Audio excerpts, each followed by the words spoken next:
Welcome to Alternative Investments Chat, where we demystify the world of alternative investments and financing for entrepreneurs and investors alike. With these discussions, we hope you're more empowered to unlock opportunities in your business or portfolio. I'm Erin. And I'm Erica. Let's get started. Welcome back. Today we're talking about another fun topic. Yes. All things equestrian when it comes to investment ventures. Erica, would you say that you were a horse girl growing up? Yes and no. Okay. Obviously, what little girl didn't want a pony? Right. And I was a big fan. This will show my age a little bit, but I did have lots of My Little Ponies. Uh-huh. And then as I got older, living in New Mexico, we did horseback ride often. Yep. And then I actually dated a young man who his family owned horses and his mom showed them. And so they had several on their property. I didn't like the chickens that she also had as pets. I would feed the chickens and the horses, and then we would go ride horses out in the pecan trees. Fun. And it was so fun. I do nothing though. Just everyone needs to understand. Sure. Just get on the horse and do a little ride, get off. Yeah. His mom took care of everything for me. So they would load them up into the back of the trailer. I would sit in the car where it's air conditioned. They would come out, they would clean the shoes, put all the things on. And then once it was ready, then I would get on. And then once I was done riding, I would just get off and get back in the car. Yeah. So, yeah. I mean, I like that. I like that version of it. Yeah. I'm like, it's a lot I'm less not messy. I didn't. I was like, I will go, but I'm not doing this kind of stuff. Yeah, So, for sure. Well, what about you? I had a best friend that rode horses. And this is like a story for another time, but I did lie and tell her that I rode horses for like a long time. And we actually went to horse camp, and I somehow lied my way into the advanced horse riding. Good for you. Yeah, it was a whole thing. thing. Make it till you make it. I got in big trouble. You would think that they would make sure that you have your credentials or something. There's like a test. They just believed me. I was like 10 and I was like, yeah, I ride horses competitively. No, I don't. Never had. Anyways, we went on this really difficult trail. First of all, we had to saddle up like your own horses. Our own horses. So you didn't sit in a car like in the air conditioner like I did? No, we did the whole thing. And this guy came over, and he should have known then. I don't know how he didn't know, but he was like, what's going on over here? Because clearly I didn't know what the heck I was doing. And I said, this equipment's a little bit different than what I'm used to at my stable. So, I'm just getting used to it. I don't know. I was 10. So I just wanted to be cool. The worst part is I can picture you doing this. Yeah. 100%. Yeah. Precocious. Yes. This one was. I love it. Yeah. So I wanted to be. Didn't really work out for me. But I am excited to talk about this investment type because it blends a lot of things that we've talked about before: real estate, sports, and passion-backed assets. Mm-hmm. And it's a great opportunity to blend hobbies with finances, which can make your portfolio more fun. That is very, very true here. So today, equestrian real estate, breeding, and horse racing are all attracting high net worth investors. Mm-hmm. So according to Globe Newswire, global equestrian markets are projected to reach $445 billion by 2027. Billion with a B. Billion with a B. Yeah, that's a big market. Yeah. So there's many different ways to get involved in equestrian investments. We can kick off this conversation talking about racehorses. Okay. Investing in racehorses typically involves buying racehorses with the hope that they will succeed in races and bring in prize money, as well as the possibility of future earnings through breeding if they become successful or well-known. I think most of us are familiar with Seabiscuit, lots of movies and media that have been created after this famous racehorse. He's a great example of a valuable racehorse, and after he retired, he became a stud and sired 108 foals, which is crazy. A lot of little babies. It's a lot of little babies. So not only was he lucrative during his racing years, but also through retirement due to his astounding success as a racehorse. Another great example, Triple Crown winner Justify is now worth $75 million after generating $15 million in race earnings. Nice. And his stud fees are $250,000 per mating. That's a lot of money. It's a lot of money. I wonder how much I could have made at the track. So, how does one even go about owning a racehorse, right? It's not easy and it's not expensive. No, it is expensive. Oh, yeah. Did I say it's not expensive? You said not expensive. I'm like, wait a second, girl. So No, sorry. shit's Not easy, very expensive. Yep. Yeah. Thank you for catching me on that. Yep. We know that. It costs a lot of money. If it didn't, probably a lot more people would have racehorses. Yeah. However, for some people, it can make a great investment, especially for those who are passionate about horses. Yeah. So I'm sure that we all know you can own a racehorse privately. There are some pros to this approach. You have complete control over the horse's training, obviously, their management and their racing schedule. You can select their trainer, their jockey, and decide how the horse is managed based on your personal preferences. And any prize money that the horse wins, you get to keep. That's nice. And if the horse performs well and is sold for breeding, you get to keep those sale proceeds, which can sometimes be substantial. Yeah. And you get to choose when to sell or retire the horse. So all of the decisions are up to you. There's also some cons with this approach, as you can imagine. Cost of purchasing a racehorse privately is very high, as we've established, especially for horses with promising pedigrees or proven performance. If they were like the foal of Seabiscuit or Justify, that's an expensive horse, right?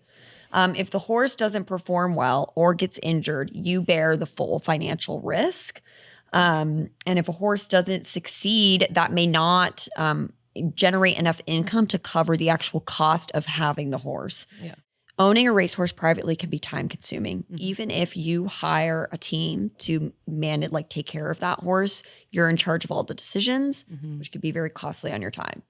And you also bear the full financial burden, right? So all that money is coming out of your pocket to care for the horse. It's all on you. Yeah. It's all on you. It's a very risky business.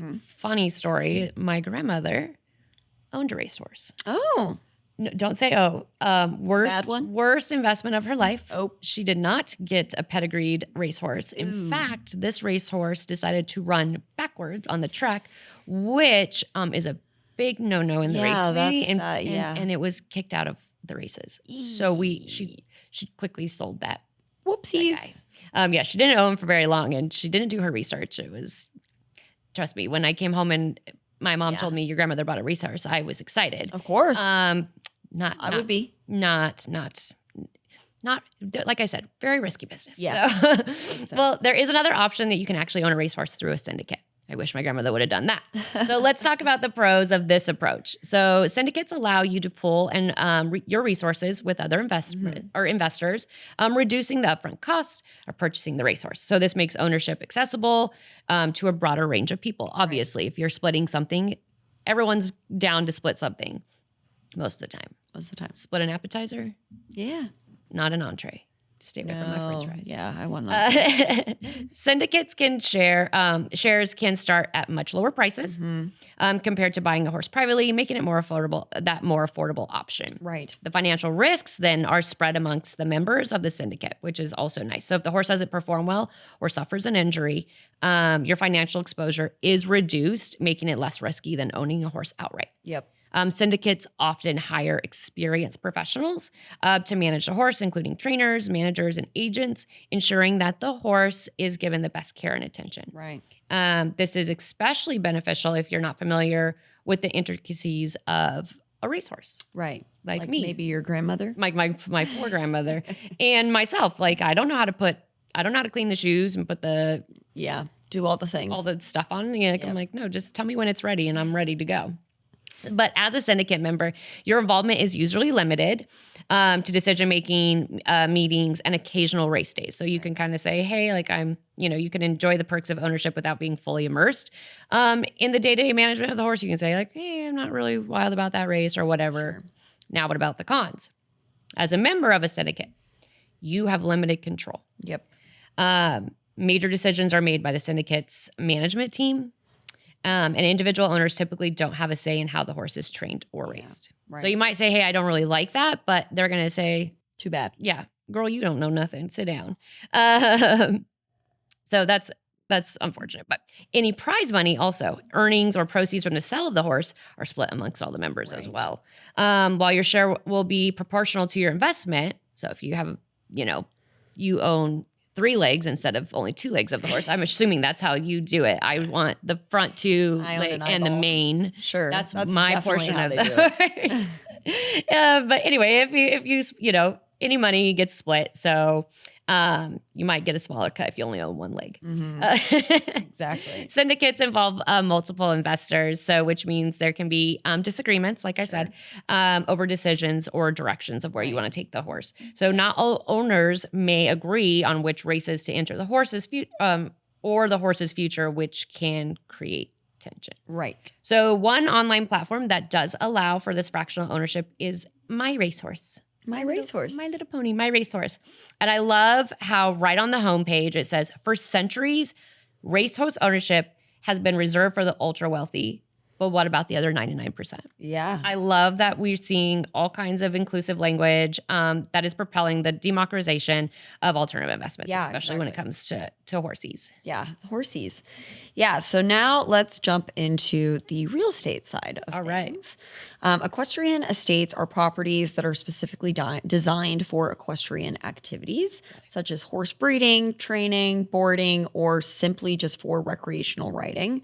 They typically include extensive land, stables, arenas, or other amenities that are suited for horses and their care. Equestrian estates can range from small private properties for personal use to large commercial operations where the horses are bred or trained or boarded for their clients. If you've ever actually known anyone who owns a horse, they usually keep their horse in one of these facilities. It's rare that people keep their horse like at their house. Most people don't have like I don't think my apartment complex would let me keep a horse. Yeah, I don't think so. On my balcony. Yeah. We had a neighbor who owned a horse, and like we don't live on horse properties because obviously there's private horse properties or communities that are specifically designed for having horses. I don't live in one of those. So our neighbor's horse was kept at a stable where it was cared for, and which makes they sense. could go visit, right? Yeah. Exactly. So why might somebody want to invest in this kind of real estate? If you can actually believe it, the horse racing market is on the rise. It is said to grow from $387.9 billion in 2024 to $423.94 billion in 2025 at a compound annual growth rate of 9.3%. Interesting. I usually think of horse racing as something of the past, right? But people are still really into it, which is cool. We can thank the popularity of online betting, an increase in sponsorship and investment, an increase in high-profile events, and an increase in a number of international events, overall increasing the demand or popularity of these events. As we know, these facilities aren't just for racehorses. People who own horses recreationally need a place to keep their horses well. And there's a way for you to bring in multiple revenue streams. We've mentioned the boarding and the training, but what about events? If you own a property like this, you might not just keep it for horse-related events. You might host other events like weddings. There are people that have wedding venues on like farms or at stables. So that is sometimes an option. Also, sometimes we'll host retreats. The horses can be seen as like a form of therapy, right? Equine therapy. So sometimes people will host retreats for people to relax and connect with animals and nature. It reminds me of like camps for children too, or for adults, or like the one I went to. Yeah, right? there you go. It's like that's literally. You lied your way through the weekend. I did, but that was a stream of revenue for that property, certainly. Yeah. So I think that's awesome because, like I said, you don't. It doesn't have to be one size fits all. Like you can use it for multiple things. So equestrian estates can also benefit from land appreciation, just like other real estate, if you can believe it, because that's exactly what it is. It's just other real estate. Equestrian estates are often located in scenic, rural. Why is that a word hard? It's a hard word. Rural or semi-rural areas. So the value of such land typically appreciates over time. Particularly if the property is near growing urban centers, recreational areas, or high-demand equestrian regions. Right. I know that right off the 5 and Via de Valle, if you're driving up from San Diego to Rancho Santa Fe, there is a huge, huge plot of land that is all for horse stables. Oh, cool. And you can tell when everyone's in town because for that event, because it's full. Otherwise, when we would drive by, it was empty. But they're definitely making some money off that land. And it's really beautiful. Beautiful grass. Stables are gorgeous. I'm like, hey, I'm going to go hang out there. I don't have a horse, but whatever. We also know that equestrian estates are often expansive. Right. And land is becoming more scarce, which means that the demand may drive up the price, aka put your money in your pocket at all times for a sale. Okay? Right. You might drive by stack up your dollars. Yep, exactly. So an example of this actually is the Hitchcock Stables. It's an 8.67 acre equestrian facility in Aiken County, South Carolina. Okay. And it was listed for sale for $2.3 million. Wow. That's not, 2.3 for just land is It's pretty cool. not cheap. Not cheap. Now we're going to now we're going to get more into the horse events in a second, but I wanted to mention owning a horse property near horse shows, like horse circuits, can be a great way to draw revenue as well. Right. So people travel from all over to participate in equestrian events such as show jumping, dressage, which is fancy horse dancing is what I like to call it, or horse racing, all kinds of different stuff. So if you own one of these properties that's near a major event, that could bring in big bucks for you. Right. Again, people can keep their horses in your facility to reduce the travel stress on the animal, which I don't think a lot of people think about. But, if you ever been driving on a highway and you see a long trailer and there's and three there's horses, four horses in it, and they're just chilling, standing there. That's very stressful for the animals and they might not perform correctly. Right. So if you can get them somewhere and keep them kind of at one spot where they can chillax Get them and get ready, then, it can be beneficial for whatever you're doing. Absolutely. Not to mention the time that you can save from not having to travel back and forth. So it's also a great opportunity to network with equestrian professionals, gain their trust, and develop lasting relationships that can help sustain like small businesses. Right. So I always find that very interesting. Yeah, totally. So you teased equestrian events. Did you know that you can actually invest in these events? No. Right. That's what I said. You can. In fact, almost all equestrian events are made possible by investors who help pay for the event infrastructure as well as the prize money. Prize money has to come from somewhere. Yeah. As you can imagine, there are many different ways to invest in equestrian events. Here is another way that equestrian real estate and equestrian events collide. Okay. Obviously, there needs to be a place where these events are held. And most of the time, they're held the same place year after year. If we think about like the most famous example of a horse event, which is the Kentucky Derby. Dang it. I was going to bring us big floppy hats for this segment. Yeah, we could have done that and drank a mint julep. I know. I would say, well, I would probably just drink the mint julep. I'd forget the floppy hat. Forget the hat. But it's held annually at Churchill Downs and has been since 1875. Yep. So it's not just the most iconic venues that can be lucrative. For example, there's Desert International Horse Park in Thermal, California. It has been selected to host to be the host venue for the upcoming Longines FEI Jumping World Cup. Horse people, don't come for me about pronunciation about this stuff. Do not come for me, okay? I already told you I tried to fake being a horse girl. I'm not a real one. Anyways, they are hosting from the 2024-2025 season through the 2027-2028 season. Awesome. This facility has been continuously revamping their property since 2019 in order to keep up with events of this caliber and continue to host them, which is a huge revenue opportunity. That's awesome. So another opportunity is to invest in equestrian or ride-focused events. So there's opportunities to partner with riders and trainers to create events and clinics where the investor can contribute funding and receive a portion of that event's profits. Yep. Cool. Funnily enough, my life is wild, and the things that I've had to experience. When I lived in Montecito, I lived in a guest house. And the owners of the main house, he was a retired racehorse jockey. Oh, cool. And then he built... Was he really, really short? He was very short. Yeah, there we go. That's why I believed him. If he was a tall man, I've been like, sir, you're lying. But no, then as a side business, he built, or I guess built is not the right word. He crafted the most beautiful saddles Wow. for horses. That's cool. I used to love to go up there, and it smells so great with all the Yeah, leather. the leather. But that's what that kind of reminds me of. Like, I'm like, what do the jockeys do after they're done? Yeah. They Something make saddles. else. Yeah, make saddles. So, well, let's, speaking of profits, let's talk money, honey. Yeah. Good stuff. How do you generate income with equestrian events anyway? Yeah. I'm curious. Great question. So you've got ticket sales and attendance. Popular events, particularly international ones, they can draw thousands of spectators. So ticketing both in person and online provides a direct source of income for those investors because every single time everybody buys a ticket, that's a little money in your pocket. Yep. Money in your pocket. Sponsorships and advertising. I didn't really think about this, but when I was reading through our research, I was like, oh yeah, that totally makes sense. So as mentioned, sponsorship deals from a large part of event financing. Yep. Companies often pay a premium to have their names associated with prestigious equestrian competitions.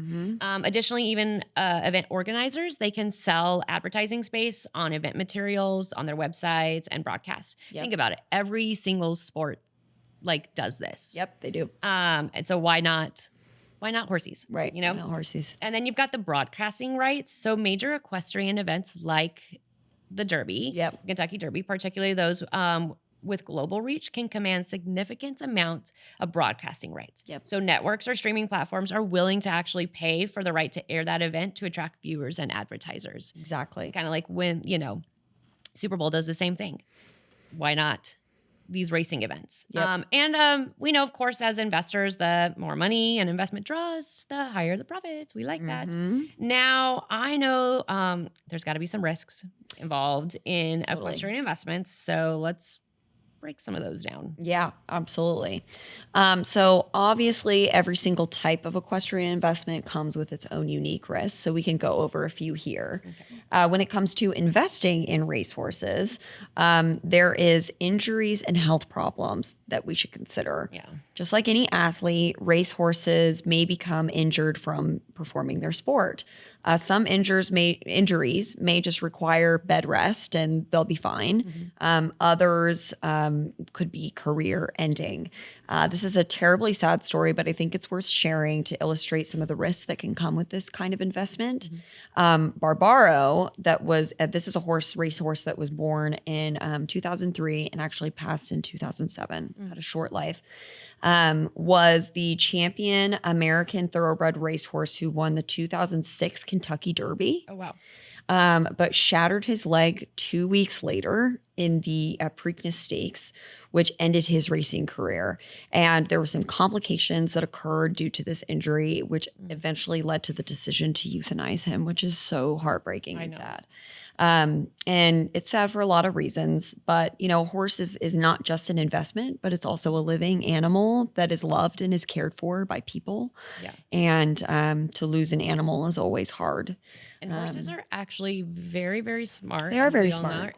As we know. But not only are they really smart, they're very loving towards their owners. I don't know why my Instagram feed is the reels are been like Feeding you horse stuff? feeding me horses and like how they can sense like pregnancy, Yep. how they love little kids. Yeah. Not all horses, but like, and just how they like to cuddle and they, Right. it's wild, but you wouldn't think this huge, large beast, personally, opinion, of course, like would be so loving and so gentle and so It's a kind. big animal. It is, but they are. At the end of the day, they're an animal that somebody genuinely loves and cares Yeah. about. And that's very sad. I hate to hear when they have to euthanize an animal. Yeah. And they're also domesticated. They were domesticated by humans. So domesticated horses, have a strong bond with humans. If we think about any animal that's been domesticated, they were bred to live alongside humans and oftentimes perform a task or a job for us in exchange for us caring for them. So, it's something that is really sad whenever that happens. Another thing to consider is performance and uncertainty. Even if a horse is well bred and well trained, there's still no guarantee that it'll perform well in races. Performance uncertainty is one of the most significant risks when it comes to horse race investments. Yeah, because you might have trained it very well, but if something is different, did you ever see the movie wild horses. It was like where wild horse grows or something. I can't remember. I don't think so. Anyway, it was about this girl who way back in the day, she would ride a horse off a ramp and into a diving pool. It was wild. And she'd practice it. The horse would practice this event so many times.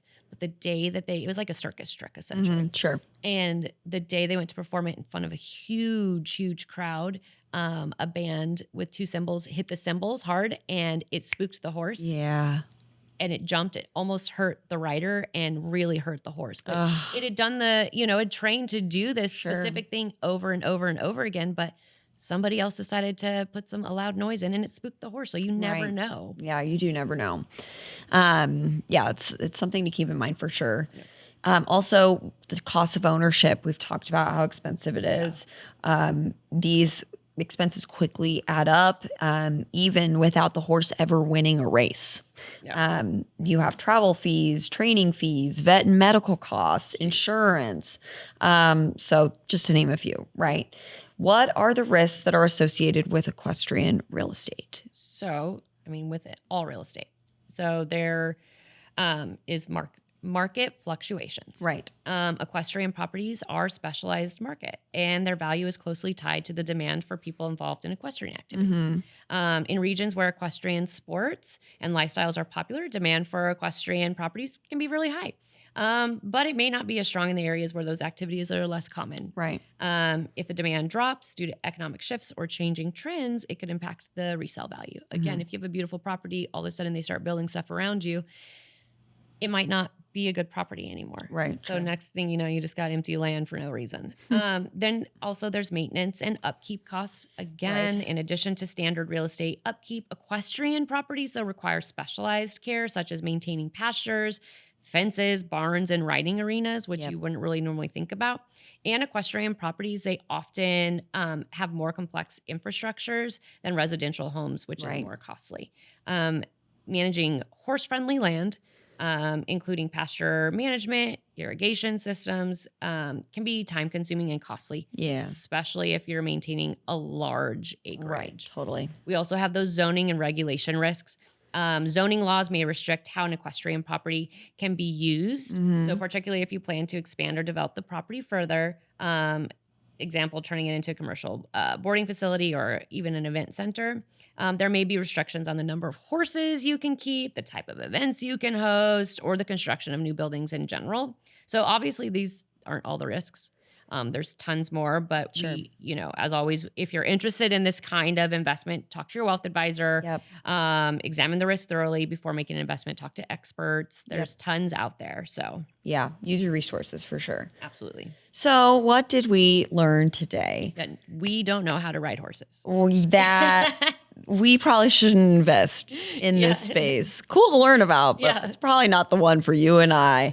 Especially with your bad horse race investment in your genes. Maybe we need to stay away from that.